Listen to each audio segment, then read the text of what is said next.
Welcome to Bell Peppers and Beef, a Cowboy Bebop podcast. This week we're looking at Session 9, Jamming with Edward. I'm Paul. I'm Justin. And Dave. Alright, Dave, what happened in this episode and why do I want to kill both of you? Please don't kill me. Well, to get things started, a satellite for some reason decides to redraw the Nazca lines on Earth. In totally not a reference to 2001: A Space Odyssey. Can't let you do that, Paul. Yes, you can. Alright. It's the right thing to fucking do. Anyway, continue, Dave. Of course. We then get shown by the character of Edward that surfing is now a little bit more ocean-like than it's ever been. Surfing the web. And the minute I hear Edward speak, I want to rip my hair out. Okay. Oh my god. Okay. Also, the feet typing. Well, that's Just just to how he's animated. Just to show the absolute ridiculousness of Edward. We're going to have a conversation about Edward.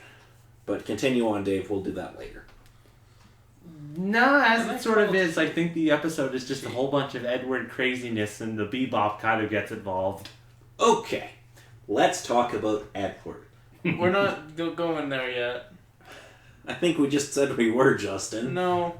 Let's talk about What about- Edward. What about the plot of this episode? Fuck the plot of this episode. Well, there are rock storms, and sadly the weather programs Oh, yeah, are the just rock about storms. and There might be a chance of rock showers. 20%. 90%.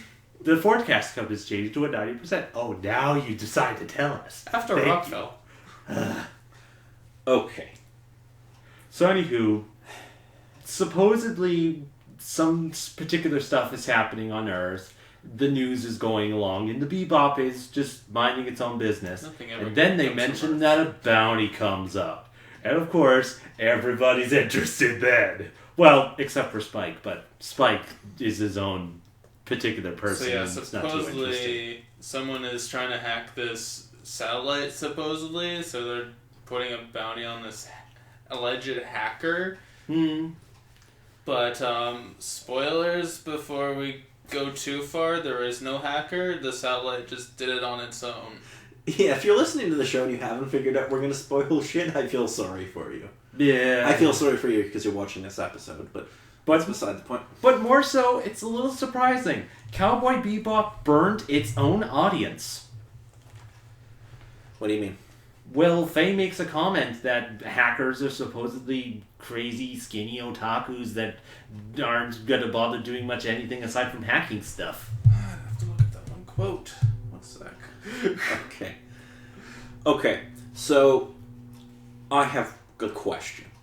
Before I go on my 20-minute rant about how Edward is the worst thing on television in history. Okay, there's a scene where these cops come to arrest Edward. Yes. And they know that they're going to arrest a hacker. Yes. And then when their ship starts taking off and they're staring at a fucking hacker, they go, huh? Why is our ship taking off? Duh. Gee, it might be the fucking hacker, you goddamn idiots. Oh my, are they seriously this dumb? No, I think it's kind of a question of how much particular time was it from something flying around to something exploding and them to being dumbfounded by what happened. Like, okay, but you think this person hacked a satellite. Why would you think they couldn't hack your fucking little spaceship? I suppose, but then you also have to remember, it's Earth. They don't exactly have a lot of resources to use for the police. Earthlings aren't very smart either. I don't know. Yeah, that too. And, meanwhile, everyone's trying to find out about this radical Edward, and, Jet comes up with a rather interesting description of Edward. Yeah. Radical Edward's profile, he's a 7-foot ex-basketball pro Hindu guru drag queen alien. Sounds about right. Perfect.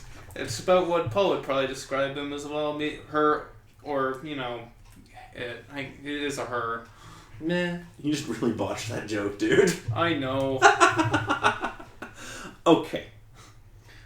I have more questions. Alright, let's hear them. What? Why Radical Edward? She likes the sound of it.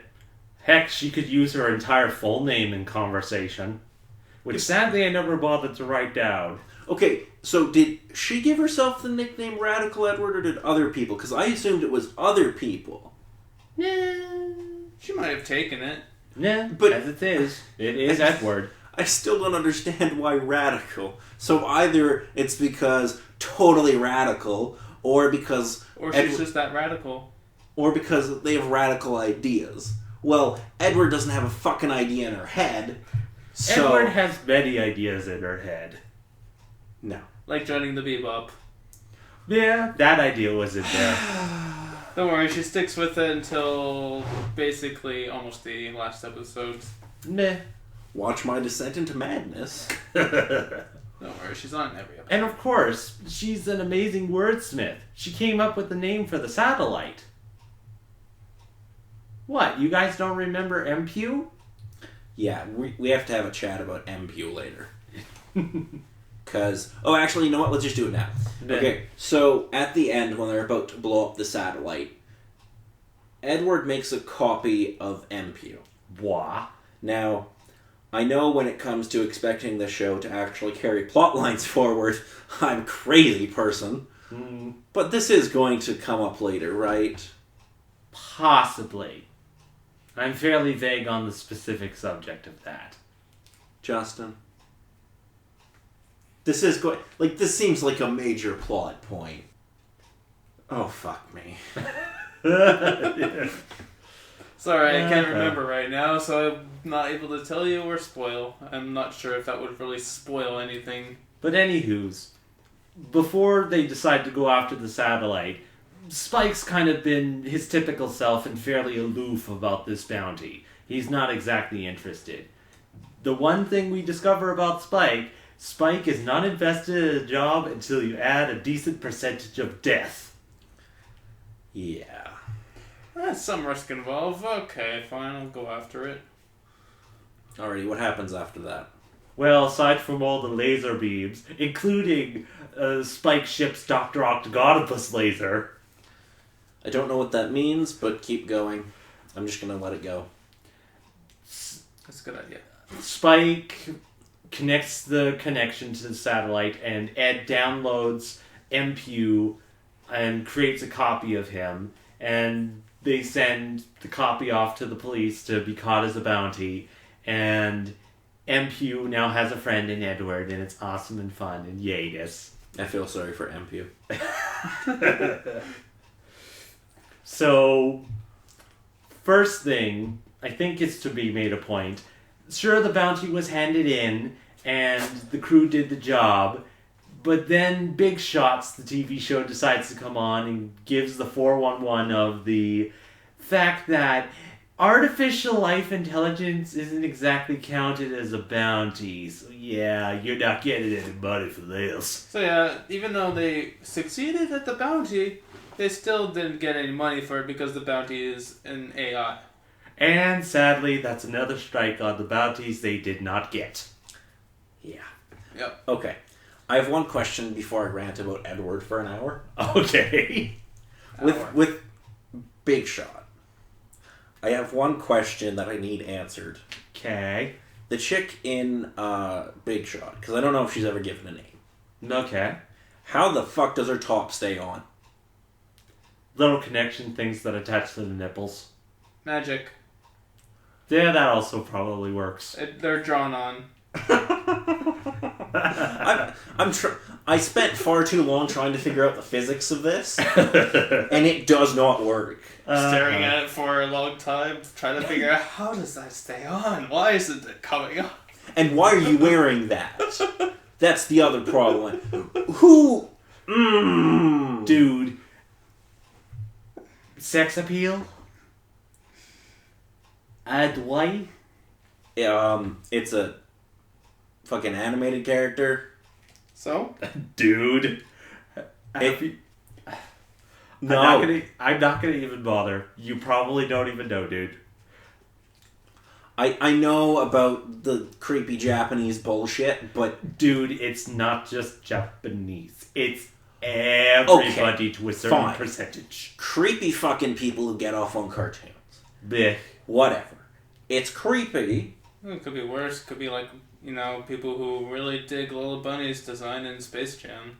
Yeah, that's true. You're going to give me a seizure. Okay. Trust me, if this episode in your rant doesn't do it, I'm surprised if anything will. Alrighty. So the two of you are going to do a little assignment. Such as? You're going to convince me that Edward is not the worst character ever put on television. Go. Edward is Edward, and she is the best. I know the character. With this supposed... I'm not good at describing. This supposed show of more adult themes and more darker elements, it is good to have specific points of levity. Whether it be in just the fine, acute moments of life, silver lining sort of things, that would supposedly work. But you also have to remember this comes from Japan. And within Japan, there is certain specific points where Edward is most assuredly needed for levity of a situation. Thankfully, Edward is a thing that comes and goes. But no matter what, Edward is going to exist. People are going to like them. And if you dislike her, yeah, it's perfectly fine as well. Okay. I'm pretty sure you're not the only one person who actually hates Edward. So don't worry if you're alone on that. In this group, at least. I don't. Because Edward, from the... get-go. From the voice to the character animation to just the whole fucking... Well, she's well animated. Yeah, very true. I'm not arguing the character isn't well animated. Okay. Just what she decides to do with those animations, that's the problem? It's the fucking typing with her feet and the bullshit, oh my god. She's kooky. She'll do cartwheels if she wants to instead of walking, or she'll do handstand walking instead of walking on her feet. She's like that. Yeah. Okay, so this character's point is meant to be primarily comic relief, right? Pretty much. Primarily. So why the fuck isn't she funny? She's your version of funny and what Ed's trying to achieve are probably not the same thing. It's like nails on a chalkboard. It's, oh my god. Especially, okay, so one of the things that pissed me off the most is the constant third person. Edward does this. Edward does this. Edward is Edward. Fuck me. I can't stand this character. She's so annoying. I want a full episode where she gets tied to a chair and Spike and Jet just take turns punching her in the face for 25 minutes. And at the very end, it slowly pans into Edward's face and she's like, Edward deserved that. Because she fucking did.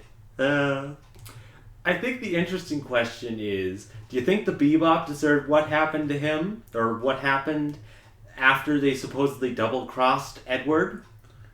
Oh, yeah, where she hacks them and brings them back down to the planet so she can join the crew. You never double-cross a hacker. I was hoping they were gonna, ram into Edward and kill They her. tried to escape and failed. Well, They should have fucking tried harder. Faye tried to escape, and quite honestly, that's Faye's default range, so... I agree with Faye. Actually, I agree with Spike, too. Because Spike makes a good fucking point. Yeah, Do you by chance remember that point? Judd, did you know that there are 3 things I particularly hate? Kids, animals, and women with attitude. So tell me, Judd, why do we have all 3 of them neatly gathered on our ship? I agree. I can't stay... Don't worry, we're getting into the bulk of the anime now that we've passed episode 9. Now that we have the full Bebop crew... Thank you, phone. Other phone? Now that we have the full Bebop crew, things can actually start moving along a little more. And hey, at least one person was happy. Who? Not me. Edward! The Earth. Oh. It had a nice big smiley face on it. Oh yeah, right, because they got rid of Edward. Yeah, probably. Lord knows I would have been throwing a fucking party. Edward's gone, we can all stay sane. Oh my god. Tell me Edward is not going to be on the show a lot. There will be a couple specific episodes with Edward, but on the whole, with the last couple of episodes there, I'd probably say there would be about 3, possibly 4 episodes that kind of primarily focus on Edward, while episodes kind of have a mild sprinkling of Edward throughout them. Oddly enough, Edward does have character of her own. Besides, her wild quirkiness, which she has anyways, but she does develop a little bit, maybe not much. Yeah. She fucking well better.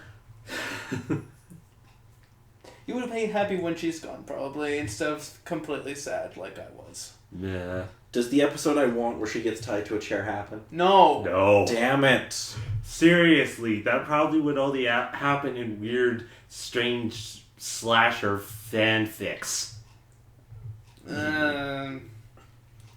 Maybe if this was a different anime entirely. Yeah, I suppose that's true. Alright, Justin, give this episode a score out of 10, even though you won't, because you're... Edward out of 10. I hate it. David? Edward Polufo de Sego the Fourth. I hate you too. Okay. So, if we remove Edward from the episode... Not a lot would have happened. No, but I would have maintained my sanity and probably given it a 7. It's not so bad. Edward and her migraine-inducing antics...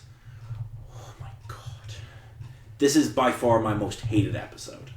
Like, pretty much at 1 and or not rated at all, or below 5? Like, definitely below 5, like probably a 3. I cannot stand Edward in this episode. So fucking annoying. Duly noted. Just one last quick thing. There was another scene of Ein running around in zero gravity, and it was adorable and super cute. But wasn't that the whole plot point of another episode? That didn't have much plot? So, are we ever gonna get more actual, like, story Yes. from Spike? Yeah. Yes. Yeah, we will. Jupiter Jazz, the 2-parter coming up, is definitely a big part. And Edward is not a part of that episode, really. Thank you, Jesus. So be thankful of that. But Edward will have a few episodes more dedicated to her. Not in the near future, though, right? Not super soon, I don't Not in think. the super near future. Okay, well, that's... Thank God for small miracles. Small miracles. I mean, this one was her major episode because she was introduced. Can she be de-introduced in the next episode? No. Sadly, no. Damn it. She is part of the Bebop crew now, and you just have to live with it. Alrighty. So, I'm Paul. Edward? And I'm Dave. Please don't kill me. See you, Space Cowboys.